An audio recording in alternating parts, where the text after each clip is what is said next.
మేడిగడ్డ కూలిపోలేదు. మేము మొదటి నుంచి చెప్తున్నాం, ఇప్పుడు కూడా చెప్తున్నాం తెలంగాణ ప్రజలకు. మేడిగడ్డ తనంతటికి తాను ఆ పిల్లర్ నెంబర్ 2021 కూలిపోలేదు. వాటిని కుట్రపూరితంగా కూల్చేశారు. అది యుద్ధ నేరము. ఏ ప్రాజెక్టును ఏ దేశంలో కూల్చినా యుద్ధ నేరమే.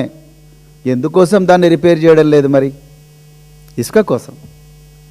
ఒకటి ఆంధ్ర ప్రాంతకు ప్రయోజనం చేకూర్చాలి. పోలవరం నుంచి బనకచెర్లకు నీళ్లు పోవాలంటే మేడిగడ్డ రిపేర్ కాకూడదు. అక్కడి నుంచి నీళ్లు కంటిన్యూస్గా పోలవరం దాకా పోతే అక్కడ నీటిని తీసుకుపోయి బనకచెర్ల చేయాలంటే కాగల కార్యము గంధర్వురే నెరవేర్చినట్టుగా ఒక ప్రాక్సీ ముఖ్యమంత్రిని ఇక్కడ పెట్టుకున్నాడు చంద్రబాబు నాయుడు గారు.